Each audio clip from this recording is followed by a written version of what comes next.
Ron DeSantis has been in the news lately for all of the lawsuits related to Disney. But today we're going to talk about a new bill signed by Governor DeSantis, which will have wide-ranging effects, not just on Disney and not just on other theme parks like Universal, but on all of Florida. And we're going to go through the pros and the cons, because on this channel, we are intellectually honest enough not just to get into one person's camp and talk about all of the pros and all the good things, but say, hey, look, here's the realistic other side of the story when we pass a law. As always, I'm Andrew Esquire. This is the Legal Mindset, where we teach you to be your own judge. And today we're talking about the immigration bill. Specifically, we're talking about SB 1718, and I'll pull this up right here so you guys can see this. This is related to an immigration bill that Governor DeSantis just signed into law. It's one of the strongest state-level anti-immigration bills. And that's kind of one of the interesting things here, is that this immigration bill is really coming out of a lack of action on the federal level, because by the Biden administration is so reticent, because Biden has pretty much allowed there to become a crisis.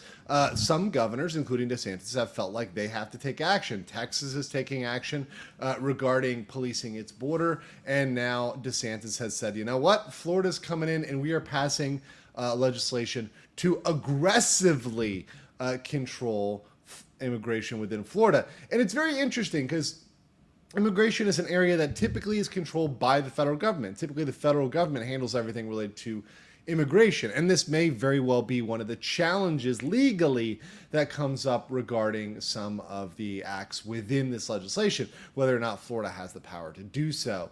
But the fact is that it will only happen in a time at which the federal government is not taking appropriate action on immigration. So what did they actually do? What actually happened in this bill? Well, we'll run through the major things that happened in this bill. It requires employers to use E-Verify. Now, this is something that's been going on for a while. E-Verify is an employment system, and that is something that has been required for a while, but they've increased the punishments. So the punishment the failure to use is $1,000 per day at the state level. So you're having a state level enforcement, state level punishment, which is much different than previously. Also, it suspends licenses of any employer who knowingly employs illegal aliens and makes using a fake ID to gain employment a felony. So you're now a felon if you're using a fake ID to gain employment. So there's many states that will not offer ID. Now we're going to talk about driver's license, because this is one of the major components here. And these are the states, the blue states, as you see, mostly northern states, leftist states, western states, California, Washington, Oregon, Nevada. You've got over here, Illinois, right? Virginia, New Jersey, New York, those sort of states that are offering driver's license even to undocumented migrants, illegal immigrants. It does not matter what your immigration status is. They're going to give you a driver's license. Well, that's no longer going to be acceptable as an ID.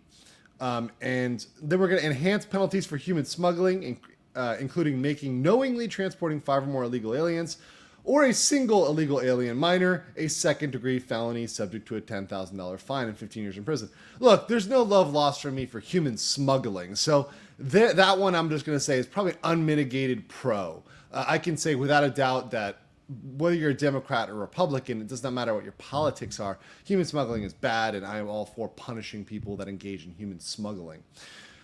Provides $12 million to continue the unauthorized alien transport program to relocate illegal immigrants to sanctuary jurisdictions. This is one, look, as a Floridian, I'm a big fan of this. Obviously, the leftist states, the states like New York and California, they're not a fan of this. These are the programs that are busing the migrants to these jurisdictions, because these jurisdictions have said, we want to be a home to these people. We want to be open. Okay, that's fine. Here you go. Sounds very interesting, and definitely could change the dynamics in Florida, and just, I think, contribute to the decline of those other states.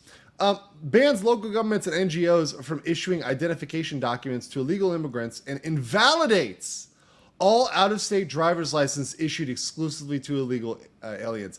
This one is going to be huge. Banning and issuing of ID because some liberal jurisdictions within Florida, remember, there are blue dots within even red states. They've been doing that. They've been issuing IDs to immigrants. That's going to stop. Now, when they invalidate the out-of-state licenses, this is going to have a massive effect. So this effect is something that I can't say too lightly. All businesses, whether it's Disney, Universal, or the theme parks, or construction companies, Walmart, they're using labor that some of which is based on legal alien labor, just legal employment. Frankly, that's how they keep their costs low. It's a sad reality, but it's a reality of corporate America. It's a reality of modern America is, look, you've got to have the work done, and a lot of people don't want to do the work. A lot of Americans, naturalized Americans, don't want to go do the work and put in the work. They just simply don't want to do it anymore.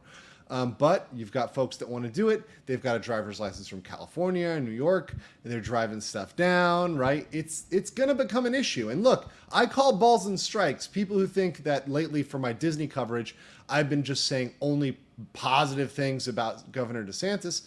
No, this is something that will have an effect on Florida. It will affect Florida industry, just in reality, whether you're for or against enhancing immigration restrictions.